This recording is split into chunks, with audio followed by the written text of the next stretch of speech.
ఆంధ్రప్రదేశ్ రాష్ట్ర రాజధాని అమరావతి కొద్దిపాటి వర్షానికే మునిగిపోయింది అని కొంతమంది సోషల్ మీడియాలో మరియు మెయిన్ స్ట్రీమ్ లో చేస్తున్నటువంటి ప్రచారం వాస్తవమా విష ప్రచారమా చూసొద్దాం. ఈరోజు తారీఖు 20 ఆగస్టు 2025. రండి చూసొద్దాం.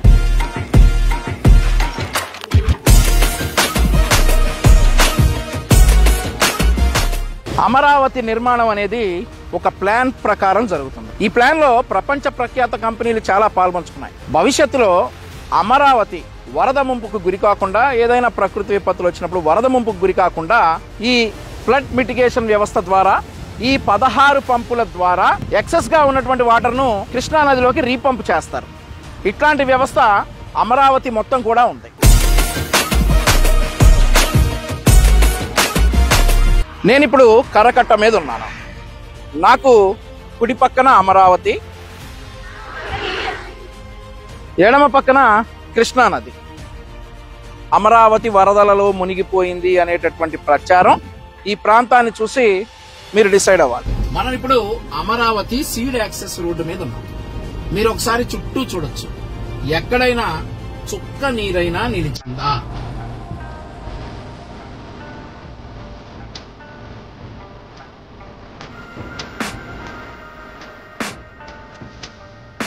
మునిగిపోయింది అని కొంతమంది ప్రచారం చేస్తున్నటువంటి అమరావతిలో ఉన్న తిరుమల తిరుపతి దేవస్థానంలో ఇప్పుడు నేనున్నా. మీరు ఈ పరిసర ప్రాంతాలన్నీ కూడా చూడొచ్చు. కనీసం మునిగిపోయిన ఆనవాళ్లైనా ఎక్కడైనా ఉన్నాయా అనేది కూడా మీరు ఈ వీడియోలో స్పష్టంగా చూడొచ్చు.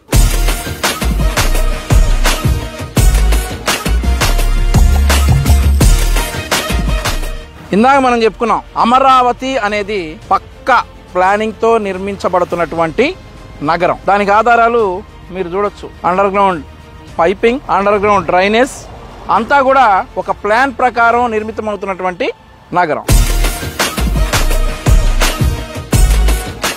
ఇది ఇంకా నిర్మాణం పూర్తి కాలేదు. పూర్తిగా నిర్మితమైన తర్వాత దీని రూపురేఖలు పూర్తిగా మారిపోతాయి. ఇప్పుడు మనం కొత్తగా నిర్మించబడుతున్నటువంటి సిఆర్డిఏ భవనంలోకి వెళ్తున్నాం.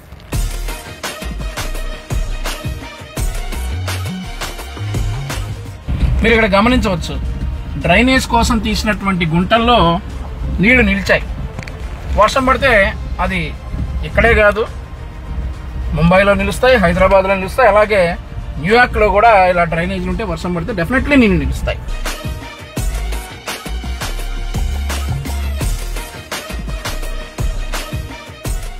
నూతనంగా నిర్మించబడుతున్న CRDA capital region development authority వారి కార్యాలయం మీరు చూడొచ్చు. ఇదంతా కూడా నిర్మాణంలో ఉంది ప్రస్తుతం. అయితే ఇందాక మనం వచ్చేటప్పుడు డ్రైనేజ్ కోసం తీసినటువంటి గుంటల్లో నీళ్లు నిలిచాయి. ఇక్కడెక్కడైనా నీళ్లు నిలిచాయా అనేది మీరు చూడొచ్చు.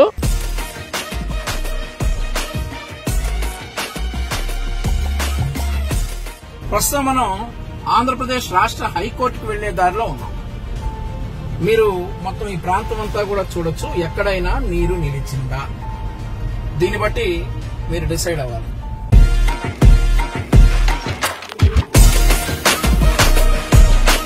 రెండు 2019 నుండి 2024 వరకు ఆంధ్రప్రదేశ్ రాష్ట్ర రాజధాని అమరావతిని కాపాడినటువంటి హైకోర్టు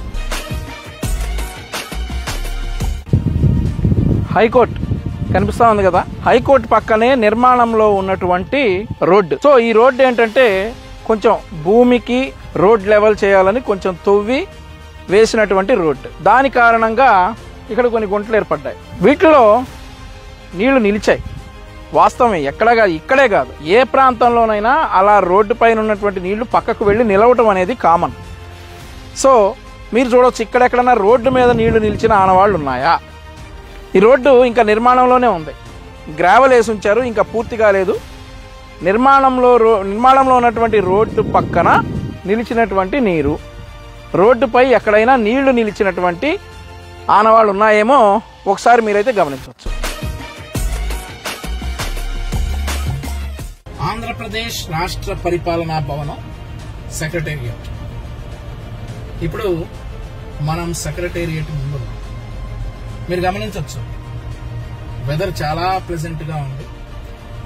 ఎక్కడైనా ఈ ప్రాంతం మునిగిపోయినట్లు గాని మునిగిపోయినట్లు ఉన్నటువంటి ఆనవాళ్లు గాని ఉన్నాయా? మార్నింగ్ నుండి రౌండ్ అమరావతి చుట్టూ ఒక రౌండ్ వేసి అసలు ఈ ప్రచారం ఎక్కడైతే ప్రారంభమైందో, అమరావతి మునిగిపోయింది అనేటటువంటి ప్రచారం ఎక్కడైతే ప్రారంభమైందో, ఏ ఆఫీసులో కూర్చుని ఈ ప్రచారం చేశారో ఆ ఆఫీస్ దగ్గరకు మనం వచ్చాం. ఆ ఆఫీసే మాజీ ముఖ్యమంత్రి వైఎస్ జగన్మోహన్ రెడ్డి ఇంటి పక్కన ఉన్నటువంటి వైఎస్ఆర్ కాంగ్రెస్ పార్టీ కేంద్ర కార్యాలయం. ఇది వైఎస్ఆర్ కాంగ్రెస్ పార్టీ కేంద్ర కార్యాలయం. ఈ కార్యాలయం నుండే ఆ ప్రచారం మొదలైంది. సో ఈ ప్రాంతం కూడా, ఈ కనిపించే గ్రిల్ అంతా కూడా, ఈ ఐరన్ గ్రిల్ అంతా కూడా ప్రభుత్వ సొమ్ము 12 కోట్ల రూపాయల వ్యయంతో జగన్మోహన్ రెడ్డి మరి వరదలు వచ్చి మునిగిపోతాయేనో లేదంటే మరి ఏ కారణంతో అంత ఐరన్ గ్రిల్ పెట్టుకున్నాడు. ఈ ప్రాంతం అంతా కూడా అమరావతి ప్రాంతంలోనే ఉంది. సో ఈ ప్రాంతంలో ఎక్కడా కూడా నీళ్లు లేవు, చాలా బ్రహ్మాండంగా ఉంది. నేను కూడా 60-70 స్పీడ్లో వెళ్తా ఉన్నాను. ఇక్కడ ఎక్కడా కూడా మునిగిపోయిన దాఖలాలు లేవు. ఈ ప్రచారం మరి వాస్తవమా విష ప్రచారమా మీరు ఆల్రెడీ ఫిక్స్ అయ్యారు కాబట్టి ఆ ప్రచారం స్టార్ట్ చేసింది ఈ వైఎస్ఆర్ కాంగ్రెస్ పార్టీ కేంద్ర కార్యాలయం నుండి. కనీసం రోడ్డు మీద నీళ్లు నిలిచిన దాఖలాలు కూడా ఇక్కడెక్కడా లేకపోతే ఈ ప్రాంతంలో కూర్చొని అమరావతిలోనే ఇల్లు కట్టుకుంటా అని అన్నటువంటి మాజీ ముఖ్యమంత్రి జగన్మోహన్ రెడ్డి గారి ఇల్లు, ఆ ఇంటి పక్కనే ఉన్నటువంటి వైఎస్ఆర్ కాంగ్రెస్ పార్టీ కేంద్ర కార్యాలయం, ఇక్కడి నుండే ఈ విష ప్రచారం ప్రారంభమైంది. ఎందుకని విష ప్రచారం అని అంటా ఉన్నానంటే ఇప్పటి వరకు నేను వాస్తవమా విష ప్రచారమా చూసొద్దామని అన్నాను. చూసొచ్చిన తర్వాత ఇది విష ప్రచారమే అని నాకు అర్థమైంది. మీకు కూడా ఒక అంచనా వేసుకోవచ్చు. ఇక్కడ నుండే ఈ వైఎస్ఆర్ కాంగ్రెస్ పార్టీ కేంద్ర కార్యాలయం నుండే అమరావతి మునిగిపోయింది అనేటటువంటి విష ప్రచారం ప్రారంభమైంది.